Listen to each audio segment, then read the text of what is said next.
محمد وعلى آله وصحبه وبارك وسلم. الصلاة والسلام عليك يا سيدي يا رسول الله وعلى آلك وأصحابك يا نور الله. أعوذ بالله من الشيطان الرجيم. بسم الله الرحمن الرحيم. واذكر في الكتاب مريم إذ انتبذت من أهلها مكانا شرقيا فاتخذت من دونهم حجابا فأرسلنا إليها روحنا فتمثل لها بشرا سويا قالت إني أعوذ بالرحمن منك إن كنت تقيا.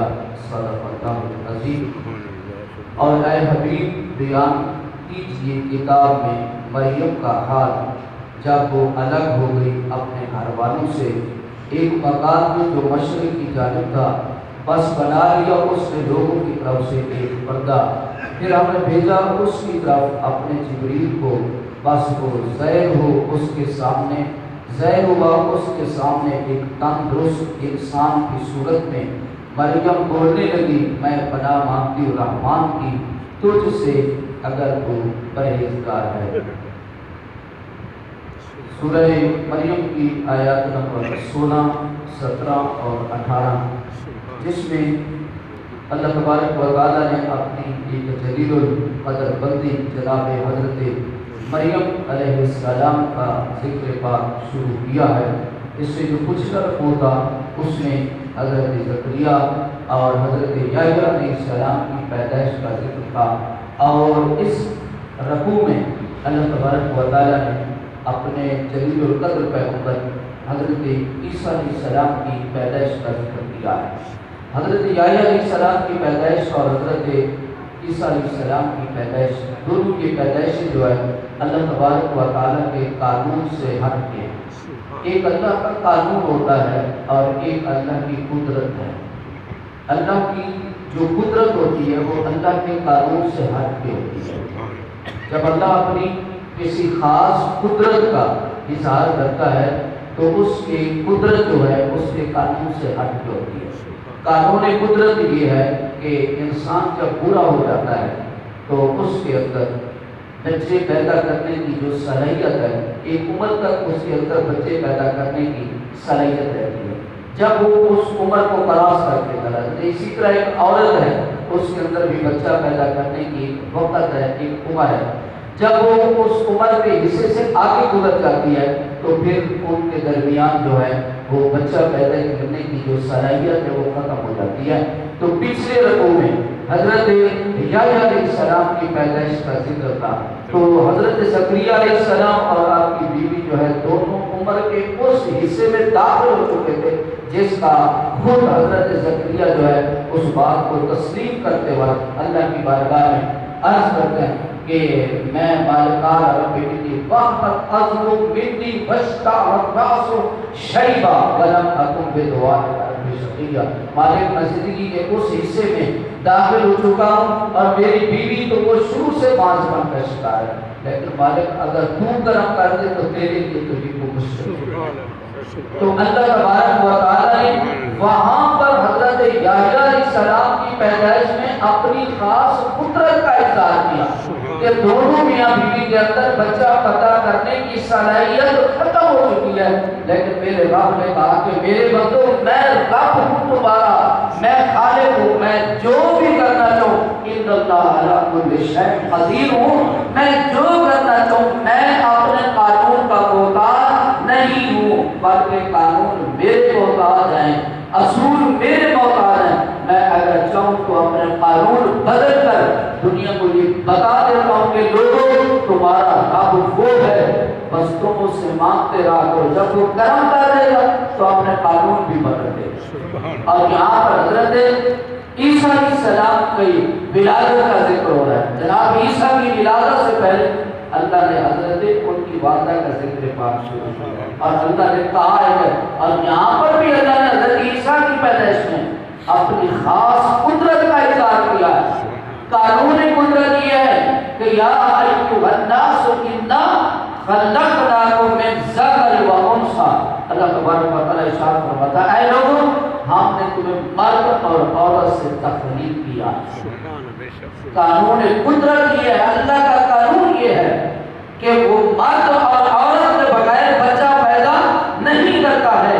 لیکن اس رقو میں بتایا کہ لوگوں یہ تو میرا قانون تھا, اور جب میں اپنی قدرت کا اظہار کرتا ہوں, اگر چاہوں تو بغیر باپ کے بھی مریم کو بیٹا عطا فرماتا ہوں.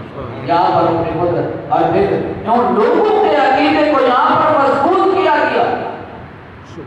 جو اپنے والد پہ یقین رکھتے ہیں ان کے عقیدے کو اور مضبوط کیا گیا کہ میرے بندوں پہلے بھی تمہارا عقیدہ میرے اوپر مضبوط تھا کہ میں تمہارا مالک ہوں, میں اللہ علی کل شیء قدیر ہوں. لیکن جب تو نے جناب حضرت یحییٰ علیہ السلام کی پیدائش کا ذکر پڑھا, اور جب تو حضرت عیسیٰ علیہ السلام کی پیدائش کو ذکر کو پڑھے گا تو تیرا عقیدہ اور مضبوط ہو جائے گا کہ میرا رب جو چاہے وہ کر سکتا ہے, اس کے لیے کوئی ناممکن نہیں ہے. تو یہاں پر اللہ تبارک و تعالیٰ نے فرمایا وَاذْكُرْ فِي الْكِتَابِ مَرْيَمَ, اور کتاب میں مریم کا ذکر پڑھو, مریم کا حال پڑھو.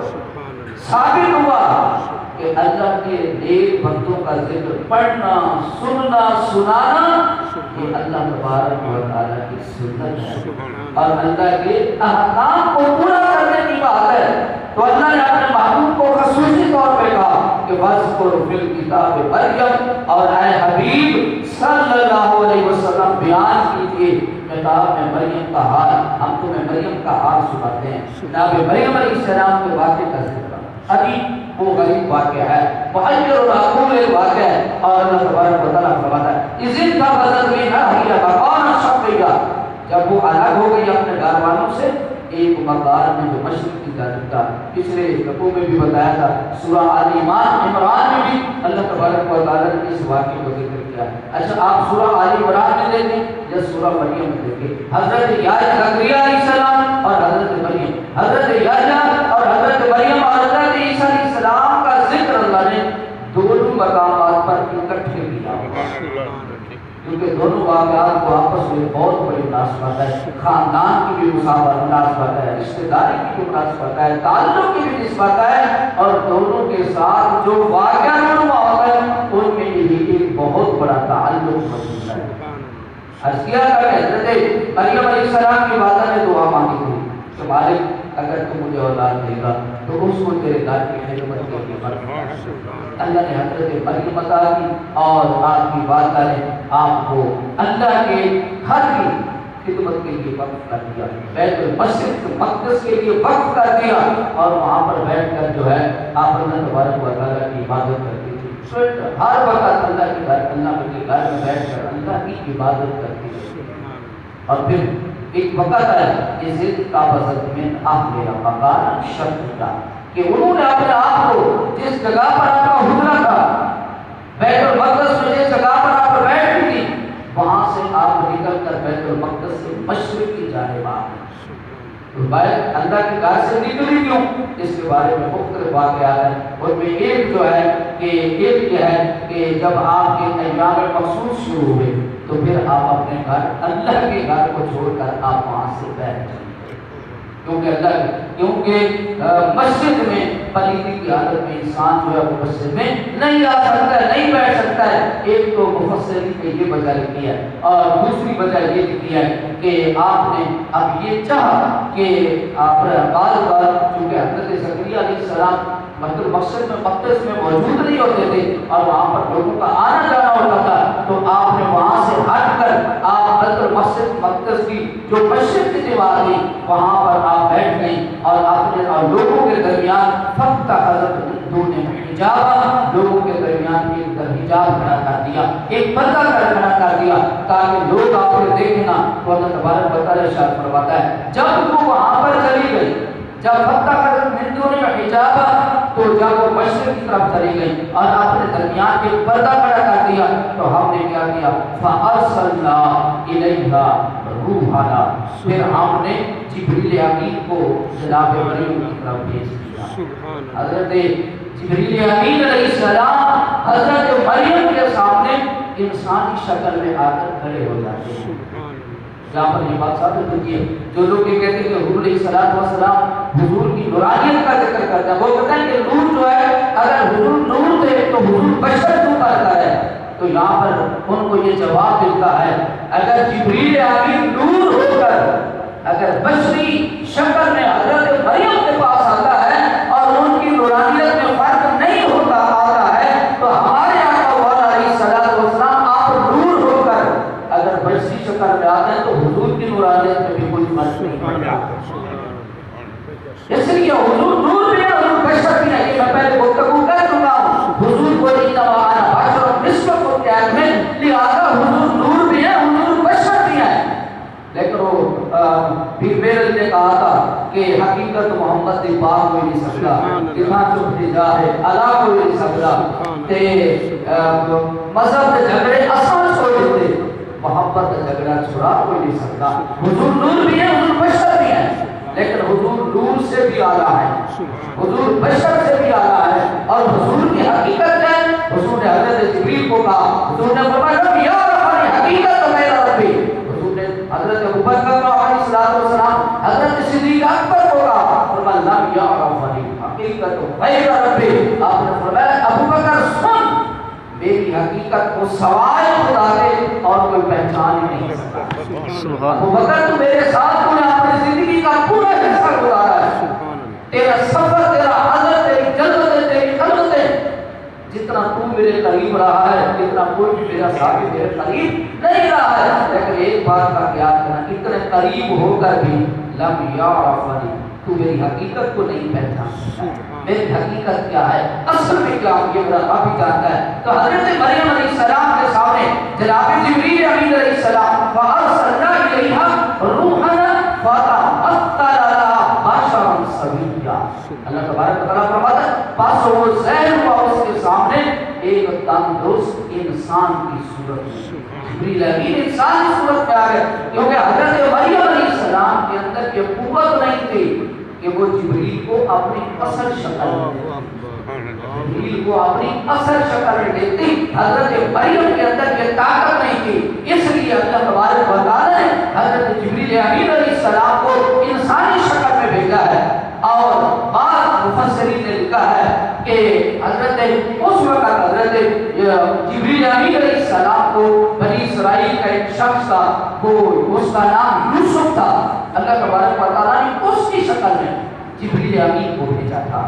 اور پھر بعض عیسائیوں نے، بدبختوں نے، ظالموں نے انہوں نے پھر یہاں پر حضرت مریم علیہ السلام پر یہ اعتراض لگایا کہ جو حضرت عیسیٰ علیہ السلام تھے اسی یوسف نجار کے بیٹے تلوار کا کام کرتا تھا، حضرت مریم کے علیہ السلام پر یہ تہمت اور الزام لگا ہے، لیکن ہمارا قرآن یہ کہتا ہے حضرت مریم علیہ السلام کو اللہ تبارک و تعالیٰ نے آپ کو بغیر اپنی قدرت کے ساتھ حضرت مریم کو حضرت عیسیٰ عطا فرمایا، جو بغیر ماں کے پیدا ہوتا ہے۔ یہ ہمارا عقیدہ اور یہ ہمارے قرآن کا فیصلہ ہے اور اللہ تبارک و تعالیٰ کی خاص قدرت کا اظہار ہے۔ اور جب حضرت جبریل امین انسانی شکل میں حضرت مریم کے سامنے آتے ہیں، کیونکہ آپ کے پاس کبھی کوئی شخص نہیں آیا تھا سوائے زکریا علیہ السلام کے، تو آپ پریشان ہو گئی کہ میرے پاس یہ انسان کیسے آ گیا، اور پھر آپ بول پڑی، آپ نے فرمایا کہ تو کون ہے؟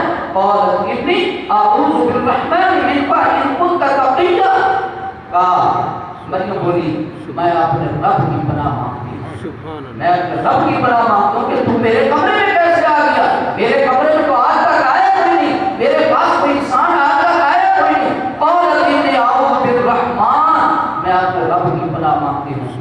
بعض مفسرین نے یہ لکھا ہے جب حضرت مریم نے اللہ کا نام لیا نا تو جبریل نے جب اللہ کا نام سنا تو جبریل کانپنے لگ گیا، اللہ کے نام کی دہشت، یہ نام کوئی عام نام نہیں ہے، یہ اللہ تبارک و تعالیٰ کا نام جب سینوں پہ لگتا ہے تو انسان کانپنا، تو حضرت جبریل امین کانپنا شروع ہو گئے اور اسی وقت اپنی اصل شکل میں واپس آ جاتے اور کہا کہ حضرت مریم نے کہا ان کنت تقیا، اگر تو کوئی متقی اور پرہیزگار آدمی ہے تو پھر تو اور بات ہے، لیکن اگر تو برا شخص ہے، کسی بری نیت سے آیا ہے تو اس کو سن لے۔ قالت انی اعوذ بالرحمن، میں اپنے رب کی پناہ چاہتی ہوں، اگر تو بری نیت سے آیا ہے تو پھر سن، میرا رب میری حفاظت کرنے والا ہے، تو میرا کچھ نہیں کر سکتا، میں کا یہ پتہ کہیں گا، اگر تو پرہیزگار آدمی ہے، تو متقی آدمی ہے تو پھر اپنے ماننے کا مقصد بتا کہ تو یہاں میرے پاس آیا کیا کرنے کے لیے. جب آپ نے یہ کہا تو جبریل امین نے کہا قال انما انا رسول ربک. تو مریم تجھے پریشان ہونے کی ضرورت نہیں ہے, تیرے رب نے ہی مجھے تیرے پاس بھیجا, میں رب کا بھیجا ہوا. پھر آپ نے آگے جو جبریل کے ساتھ گفتگو ہوتی ہے اس کا ذکر آگے کی آیت میں اللہ تبارک و تعالیٰ نے کیا. اللہ پر